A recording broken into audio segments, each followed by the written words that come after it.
이 누가복음 15장에는 세 가지 비유가 기록이 되어 있는 장입니다.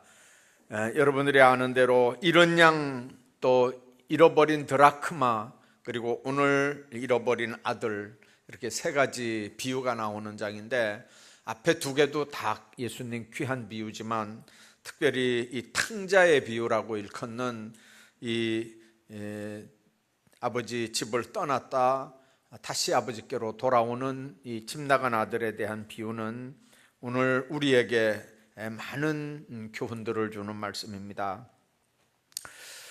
이 아버지 집을 떠난 아들의 비유, 그래서 우리가 탕자라고 얘기합니다만은 사실은 신학자들 얘기는 아버지 집을 떠나갔다가 돌아온 아들이 탕자가 아니고 집안에 있으면서 돌아온 아들 때문에 소를 잡고 잔치를 하면서 즐거워하는 걸 못마땅해 하는 집안에 있는 아들이 오히려, 맏아들이 오히려 탕자일 수 있다는 신학적인 접근을 합니다. 그건 신학자들, 일부 신학자들 얘기고, 우리가 보통은 아버지 떠나서 다시 빈 털터리가 돼가지고 거지가 돼가지고 돌아오니 아들을 탕자라고 하는 데는 사실은 이견이 있을 수가 없습니다.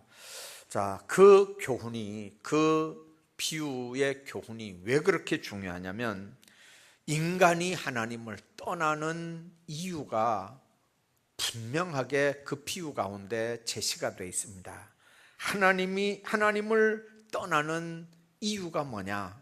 또 하나는 하나님을 떠난 인간이 떠날 때 생각처럼 가서 잘 먹고 잘 사느냐? 아니거든요. 죽을 고생을 합니다. 인간이 겪는 고초와 고난의 원인이 도대체 뭐고, 그 문제를 해결할 수 있는 유일한 방법이 뭔가를 바로 그 비유가 가르쳐 주기 때문에 그렇습니다. 여러분들은 그 비유를 알기 때문에 이미 그 해답까지도 다 압니다. 왜 하나님을 떠나는지, 또 인간이 그래서 겪는 고초와 고난이 어떻게 해야 해결이 되는 건지 여러분들은 다 압니다. 하나님께 돌아올 때 하나님께서 그 아들을 맞아주는 그 모습을 보면서 정말 하나님 떠난 인간들을 하나님께서 기다리고 계시다가 돌아오면 받아주시고 축복하시는 그 하나님의 은혜도 이미 우리가 다 알고 있습니다. 여러분들이 나가서 전도하다 보면요, 의외로 이런 탕자 같은 사람들을 덜어 만납니다. 옛날에는 집사하던 사람도 있습니다. 옛날에는 교회 학교 교사하던 사람도 있고요, 찬양대 하던 사람도 있고, 예수 오래 믿은 사람도 있습니다. 믿는 집안의 자녀들도 있습니다. 제가 만난 사람 하나는 목사님 딸인데도 교회를 못 다니고 있는 사람도 하나 압니다. 예수 안 믿는 대로 연애해서 시집을 가가지고는 지금까지도 교회 못 나와요. 벌써 나이가 60이 다 돼갈 텐데, 60이 오히려 넘었을지도 모르겠는데 아직도 목사 딸인데도 아직도 교회 못 나오는 사람이 있습니다. 한 번은 저에게 누가 부탁을 했습니다. 신방을 좀 갑시다. 그래서 어디로 신방을 갔어요. 근데 그 사람은 교회도 안 나오고 이제 예수 안 믿는 집인데, 갔더니 이제 그분이 하는 얘기가 뭐냐면, 내 손을 꼭 잡고 보니까 이제 위암인 것 같아요. 위암 아니면 폐암인데 사람이 빼짝 말랐어요. 이렇게 그냥 너무 앙상해요. 제 손을 붙잡는데 정말 뼈다구가 이렇게 그냥 딱 이렇게 만져질 정도로 제 손을 딱 붙잡으면서 하는 얘기가, 정말 잘 선택하셨습니다 그래요. 뭘 잘 선택했냐면 목회하는 일을 잘 선택했다는 거예요. 그래서 제가 어떻게 해줬으면 좋겠냐고 그랬더니, 그냥 제가 이제 마지막이기 때문에 알아요. 자기가 마지막이기 때문에 회개를 해야 되는데 이게 회개가 안 된다는 거죠. 회개가 안 되니까 이제 나를 대신해서 대신 회개 기도 좀 해달라고, 회개할 수 있도록, 내가 회개할 수 있도록 기도를 좀 해달라고. 그래서 이제 기도하고 이렇게 앉아서 얘기를 하는데, 세상에 그분이 전도사 하던 사람이에요. 전도사를 하던 사람인데, 이 옛날에는 목회하던 게 다 어려웠잖아요. 너무 어렵고 힘드니까. 그런데다가 힘만 드는 게 아니고 이제 교회에서 사람들하고 이렇게 부딪히고 이제 갈등 때문에, 교인들하고 갈등 때문에 이제 이 사람이 생각하는 거예요. 이게 경제적인 문제도 해결 안 되는 데다가 인간적으로 이런 수모를 받으면서 이거 해야 되겠나, 이래가지고 그 젊은 나이에 뛰쳐나가 버린 거예요. 그 뛰쳐나가니까 잘 살았죠. 잘 먹고 잘 살고 돈도 잘 벌고 뭐 큰 기와집에서 뭐 아주 잘 살았어요. 정말 잘 살았어요. 근데 문제는 뭐냐면, 그렇게 잘 살다가 나이가 자꾸 이렇게 들으니까 이제 몸 망가지죠. 결국은 죽어야 되잖아요. 늙으면 병들고 병들면 죽어야 되잖아요. 결국은 이제 가야 되니까 하나님 앞에 이제 어떻게 가야 되겠어요? 가야 되니까 이제 지나온 날들을 가만히 생각해 보니까, 이게 잘 먹고 잘 살 때는 잘 그만뒀다 싶었는데, 막상 하나님 앞에 이제 가야 된다고 생각하니까 이제 두려운 거죠. 두려운 거예요. 병이 걸려서 죽는 게 두려운 게 아니고, 전도사까지 한 사람이니까 여러분들 그 하나님의 비밀, 복음의 비밀은 대충은 알 거 아니에요. 이제 하나님 앞에 가야 되니까, 내가 이 모습 이대로 하나님 앞에 간다고 생각하니까 이제 두려운 거죠. 두려운 거예요. 여러분들 그런 사람도 제가 봤고요. 또 우리 교회에서도 그런 사람 봤어요. 우리 교회 와서도 이제 어떤 장로님이 신방 좀 가자 그래서 갔더니, 그분도 학생 때는 예수 잘 믿었다고 그래요. 청년 때는 예수 잘 믿다가 이제 안 믿는 아마 여자가 들어와 결혼을 했던 것 같아요. 근데 뭐 결혼하고 여자한테 이기는 남자 있나요? 여자한테 꼭 붙잡혀서 꼼짝없이 교회도 못 다니고 뭐 이렇게 하다가 보니까 평생 이제 예수 못 믿고 이렇게 살다가 이제 죽으려고 하니까 하나님 앞에 가야 될 거 아니에요. 그러니까 하나님 앞에 간다고 생각하면 그때는 남편도 자식도 재산도 다 필요 없는 거예요. 이제 하나님 앞에 간다고 생각하면 내 영혼하고 하나님하고, 이거는 하나님과 나하고 문제거든요. 이제 죽음 앞에서는 나하고 하나님 문제예요. 남편이나 가족이나 뭐 아내나 뭐 자녀나 뭐 재산이나 뭐 이런 문제가 아니고, 이제 죽는다고 생각하면 나하고 하나님하고 문제라고요. 여러분들 그렇게 되니까 얼마나 답답하겠어요. 이제 그래서 저를 부른 거예요.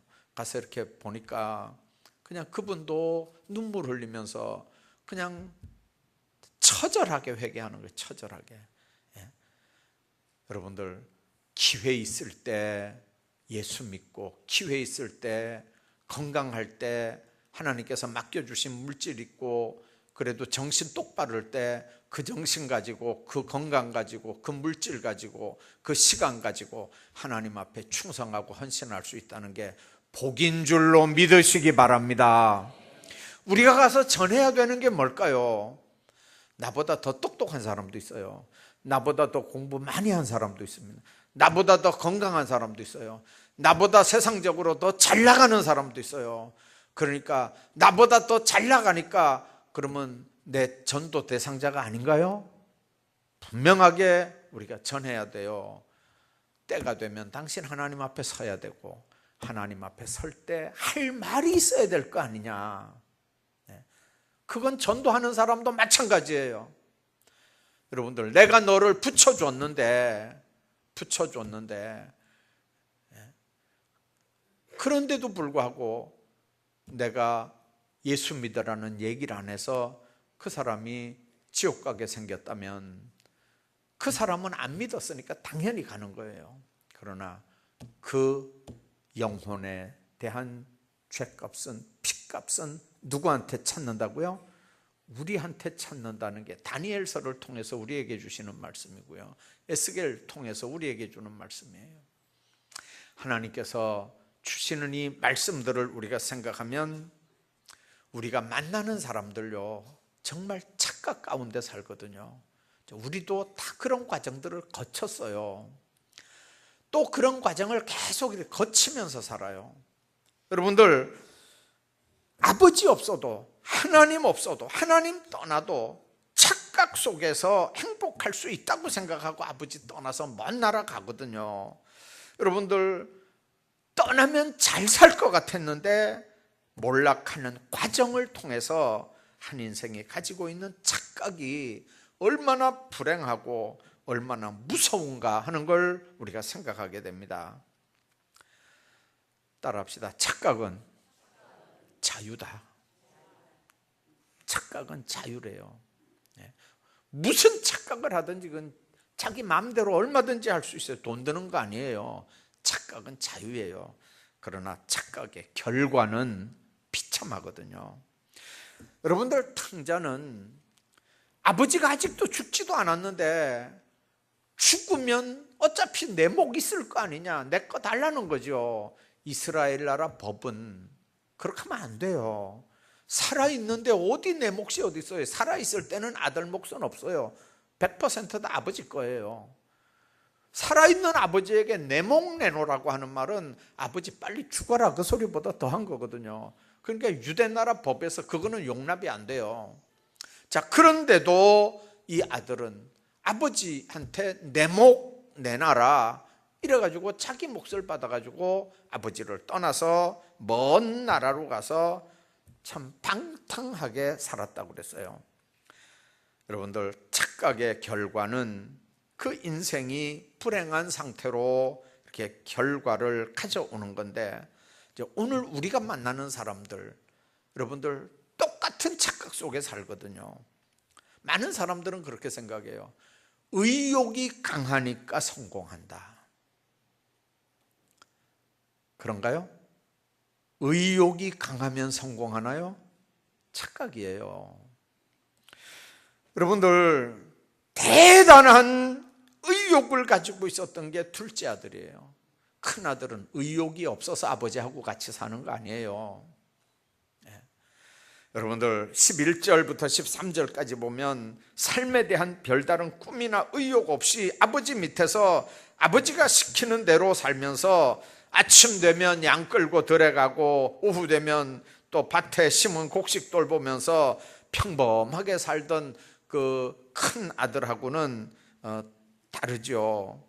여러분들이 둘째 아들은 젊었고요, 내게 돌아올 분깃을 달라고 할 정도로 아주 당당하게 요구할 수 있는 용기도 있는 사람입니다. 의욕도 아주 강했고요, 미래에 대한 동경심과 진취적인 삶의 태도도 있는 사람입니다. 모든 면을 볼 때 탕자에게 어떤 면에서 보면 성공이 보장된 거나 다름이 없는 것 같이 보이는 거예요. 그러나 여러분들, 의욕이 그렇게 강했던 둘째 아들은 파멸이라고 하는 쓰디쓴 잔을 마십니다. 여러분들, 남달리 의욕이 강하다고 항상 성공하고 행복해지는 게 아니라고 하는 사실을 오늘 우리가 여기서 생각해야 합니다. 세상에서 강한 의욕을 가지고 뭔가를 시도하다가 파국을 맞는 사람들을 우리는 너무 많이 봅니다. 그렇다고 여러분들, 의욕을 상실하고 그냥 이렇게 물결 흐르는 대로 대충 살아가라, 그런 의미가 아닙니다. 세상에서 강한 의욕을 가지고 산다 할지라도 그 강한 의욕이 하나님이 주시는 성취 의욕이냐, 하나님과 함께 하는 거냐 하는 걸 늘 의식하고 살아야 됩니다. 하나님 없는 의욕, 하나님 없는 성공, 그건 여러분들 절대로 성공이 아닙니다. 여러분들, 그것 때문에 오히려 파국을 맞는 걸 많이 봅니다. 우리가 추구하는 인간의 모든 부요함과 가정적인 안정과 행복은 여러분들 우리 능력에 달려있는 게 아니거든요. 강한 의욕만 가지고 시도하는 건 성공이 보장되질 않습니다. 어제 제가 권찰에 수련회 갈 때 차 안에서 강의하면서 그런 얘기를 했어요. 이름 모르겠어요, 제가요. 그 사우나에 이제 이렇게 끝나고 나와서 이제 이렇게 뭐 크림 바르고 뭐 그런데 앞에 이제 거울이 있잖아요. 그 거울에 이렇게 이제 사람들이 이렇게 있는데 친구 둘이 그런 얘기를 해요. 막 이렇게 하면서 뭔 얘기를 하냐면 자기가 가만히 내가 생각해 보니까 어디냐면 운남교에 있는 그쪽에 어딘 것 같아요. 그 혁신도시가 지금 들어온 그쪽 어딘데 그쪽에 땅이 10만 원도 안 할 때 하여튼 막 10만 원 이렇게 할 때 자기가 12만 원을 주고 그걸 몇백 평을 샀대 그걸요. 12만 원을 주고. 근데 그거 사고 얼마 안 돼가지고 금방 15만 원 하더래요. 그리고 얼마 안 돼가지고 금방 20만 원 하고 얼마 안 돼가지고 금방 막 25만 원 하더래요. 그래가지고 이 사람들은요 그거 남들 10만 원 할 때 12만 원 주고 사가지고 얼마나 막 쭉쭉 올라가니까 얼마나 기분 좋겠어요. 막 25만 원 막 하는데 막 부부가 얼굴을 마주쳐 보기만 해도 신나는 거죠. 근데 어느 날 어떤 사람들이 와가지고 그걸 뭐라 그러냐면요 30만 원 줄 테니까 안 팔겠냐 이러더래요. 그때는 25만 원밖에 안 하는 거고 25만 원도 자기는 10만 원, 12만 원 주고 샀는데 25만 원 하면요 이게 얼마나 남는 거예요. 30만 원 준다는데요. 그러니까 부부간에 이제 의논을 하는데 그 부인이요 이거 올랐을 때 산다고 할 때 빨리 팔자고 이래가지고 그걸 30만 원에 팔았다는 거예요. 그러니까 막 쾌재를 부른 거죠. 12만 원에 사가 30만 원을 받았으니까 그거 몇백 평인데요. 여러분들 계산 한번 해봐봐요. 근데 너무 좋았대. 너무 행복했대. 근데 웬걸요? 팔고 일주일도 안 돼가지고 30만 원이 50만 원, 50만 원이 70, 80만 원, 그 다음에 얼마 있다 들으니까 그 땅이 100만 원 한다 그러더니 그 다음에 나중에 뭐 200만 원 뭐 이렇게 하더니 나중에 이제 신경질이 나가지고 막 그쪽으로는 돌아보지도 않았대요. 근데 지금 그게 500만 원 한대. 500만 원. 그러면서 그분이 이제 거울 앞에서 막 이렇게 막 바르면서 하는 얘기가 막 내가 보니까 그래 세게 때리면서 그래도 건강하면 되지 이래요. 건강하면 됐지. 건강하면 됐지. 그러니까 그 옆에서 이제 들어주는 사람이 뭐라고 하냐면 맞아 건강이 최고야. 제가 옆에서 이렇게 보니까요 사람들은 건강이 최고인 줄 알아요. 건강이면 최고인 줄 알아요. 제가 어제 권찰에 가서 그런 얘기했어요. 통기부스를 2주를 했거든요. 3주 하라는 걸 의사하고 타협을 해가지고 깎았어요. 한 주 빼고 2주만 좀 하자 이래가지고 2주일 동안 통기부스를 하는데 이게 샤워를 할 수 있습니까? 이게 그 안에 발바닥에 물이 들어가서 물이 채니까요 이게 얼마나 찝찝한지 발바닥에 물이 들어가니 죽을 지경이에요 이게요. 샤워를 할 수 있습니까? 너무 불편해. 이게 한두 가지가 아니에요 불편한 게요. 그래가지고 막 하여튼 의사하고 사정을 하고 타협을 해서 이제 2주 동안 이렇게 이제 했어요. 했는데 이렇게 이제 끊으러 가는 날 세상에 이게 뭐 윙 하고 이렇게 뭐 톱 같은 거 있잖아요. 전기톱 같이 생긴 거 동그란 거. 세상에 그걸 갖다 이렇게 대고요. 막 이렇게 하는데 야 얼마나 긴장이 되는지. 그 잘못하면요 이 다리 확 그 전기톱 같은 걸로 확 안 하겠어요? 그런데 기술적으로 그걸 잘 이렇게 뜯어내더라고요. 뜯어내는데 그 뜯어내기 전에 제가 이렇게 봤어요. 그랬더니 세상에 그거 할 때는 이렇게 테이프 같은 걸 이렇게 쫙 감아가지고 물을 이렇게 뿌리니까 이렇게 이제 탱탱하게 이렇게 그 물에 이게 적신 테이프를 이렇게 감더라고요. 그게 그러니까 그 석고처럼 그렇게 되는 거예요. 근데 그럴 때는요 그게 아주 다리에 뺑뺑 이렇게 돌려 쌌기 때문에 다리에 꽉 붙었어요.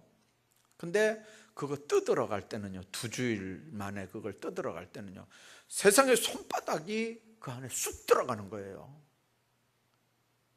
뭔 얘기냐면 딱 2주 동안 운동 안 했고, 그거 뭐 방기부스 하는데 한 주 안 했고, 3주 동안 운동을 안 했더니요, 살이 다리에 쏙 빠져가지고 사람 손이 이렇게 쑥 들어갔다 나왔다 할 정도로 살이 쏙 빠지는 거예요. 여러분들, 건강이 최고 맞아요. 그러나 때가 되면 운동하고 싶어도 못하고, 나이 점점 들으면 먹는 거 살로 안 가고, 그러면 이제 점점 내려가는 거예요. 점점 내려가서 나중에는 어떻게 될까요? 키가 170 되던 사람도 나중에는 160쯤 되고요. 몸무게도 한 7, 80 되던 사람이 나중에는 한 5, 60 되고요. 점점 쪼그라들다가 나중에는 어떻게 될까요? 뭘 죽긴 뭘 죽어요. 며칠 후 그렇게 되는 거죠. 요단강가에 다 서야 되잖아요. 요단강가에 다 서야. 그때는 우리가 하나님 앞에 할 말이 있어야 될 거 아니에요. 그때는 할 말이 있어야 될 거 아니에요.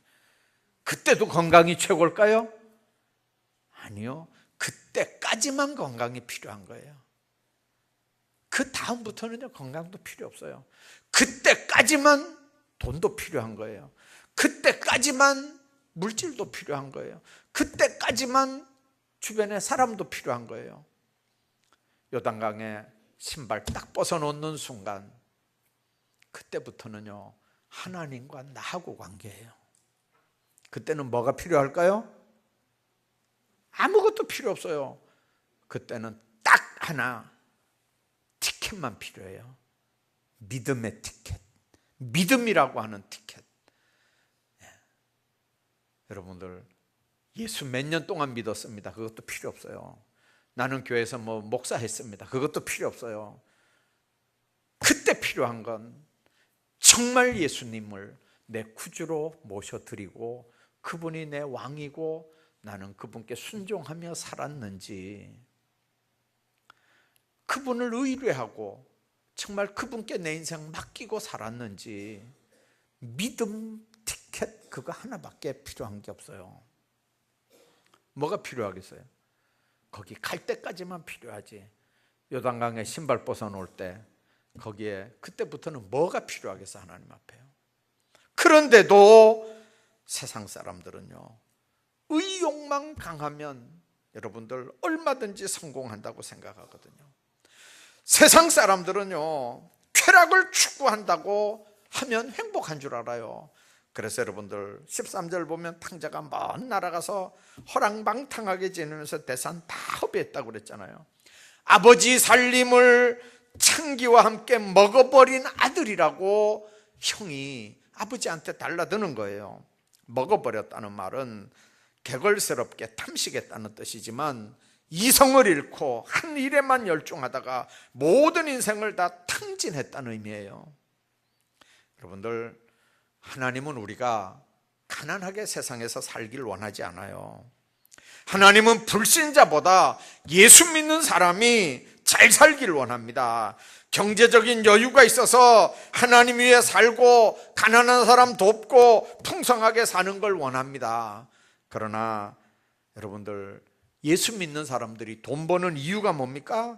인생을 즐기기 위해서 쾌락 속에 살려고 그래서 돈을 봅니까? 이게 잘못된 거란 말이죠. 낮에 얘기했잖아요.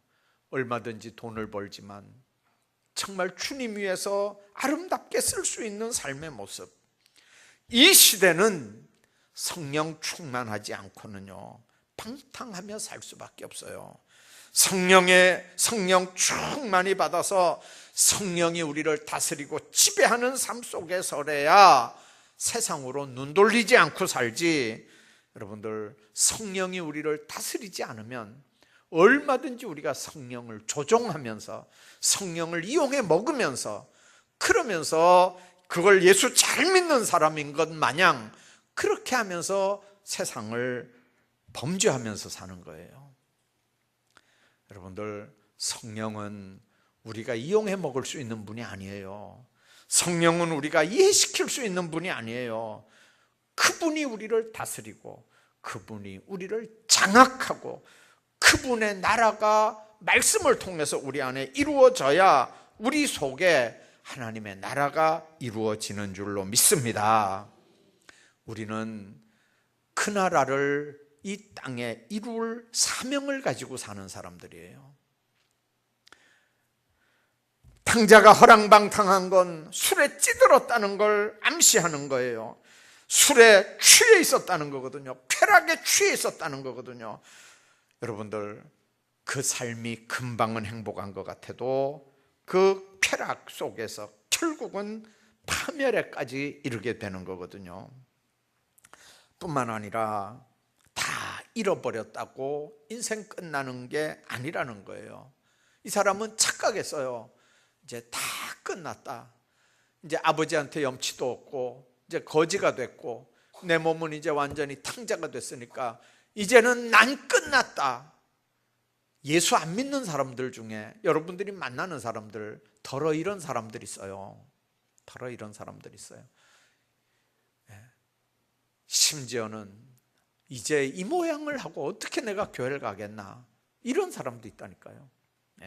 그러나 여러분들, 다 잃어버렸다고 인생이 끝난 게 아니라는 걸 우리가 알아야 돼요.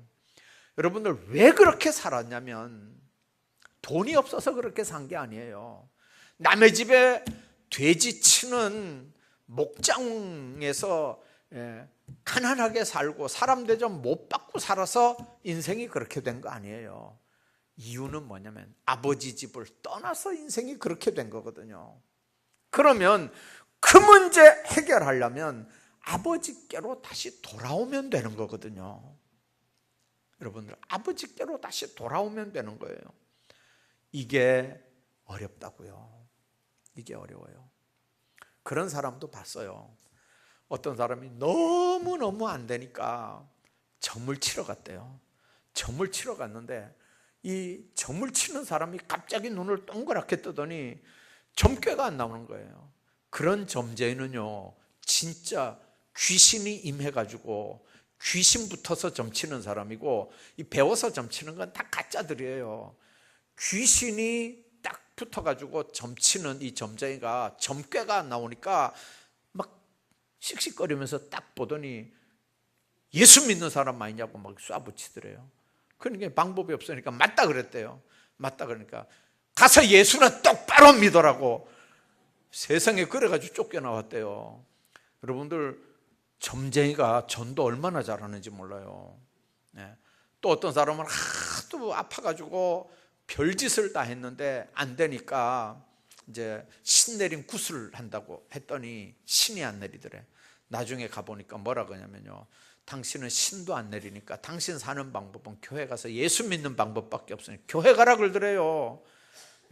그래서 자기 엄마가 그 무당이고 신내리서 이렇게 점하는 사람인데 그 딸이 그래가지고 또 하려고 그랬더니 세상에 예수 믿으라 그래가지고 그 사람이 교회 나온 거예요. 그래가지고 그 사람이 열심히 교회에 충성을 했어요. 조그만 동네에서 다 알잖아요. 미쳤던 여자, 뭐 공부도 많이 안 한 가난한 집 딸, 그 엄마도 또 전바지고 그 딸 교회 와서 얼마나 소름 받았다고요. 그런데 교회 구전일 다 하고 그렇게 충성하더니 여러분들, 이사를 갔어요. 포항으로. 포항에 이사를 가가지고 어느 교회 가서 그렇게 충성하고 열심히 봉사하니까 그 부엌에서, 도시 사람들 부엌에서 일 잘 안 하려고 그러잖아요. 그러니까 그 교회에서 충성하던 그대로 포항에 가가지고 열심히 충성하고 봉사하니까 세상에 얼마 안 돼가지고 교회에서 권사가 됐어요. 나중에 보니까 하여튼 목양실 담당하고 외부 오는 손님들 다 담당하고 뭐 부흥회 오면 그 강사 대접하고 하는 모든 책임을 다지는 그런 권사가 됐더라고요.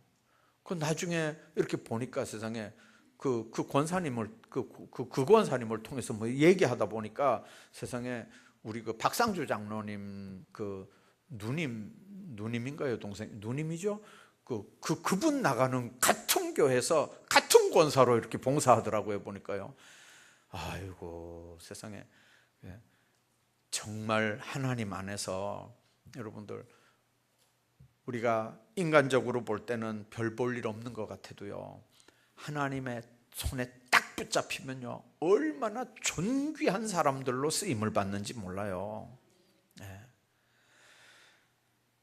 다 버렸다고 인생이 끝난 게 아니고요, 왜 버렸는지를 알면 하나님 떠나서 버렸고, 예수 떠나서 버렸고, 아버지 떠나서 망가진 인생이거든요. 아버지께로 돌아오면 회복돼요. 여러분들, 주님이 제자들 보낼 때 그랬어요. 잃은 양에게 가라. 잃은 양에게 가라. 전도하기 어렵지만 그래도 예수 믿다 낙심한 사람들, 교회 다니다 안 다니는 사람들, 그런 사람들이 먼저 우리가 전도해야 될 대상자들인 걸 꼭 기억하시고, 세상 사람들은 정말 의욕 강하다고 성공하는 것 같고, 정말 쾌락 추구한다고 행복한 것 같고, 다 잃어버렸다고 인생 끝난 것 같지만, 그러나 다시 하나님께로 돌아오면, 다시 아버지 품으로 돌아오면 그 어떤 영혼이라도 다시 사는 역사가 있다는 걸 여러분들 이번 주간에 집중적으로 가서 꼭 전달하는 주간 되시기를 주의 이름으로 축복합니다.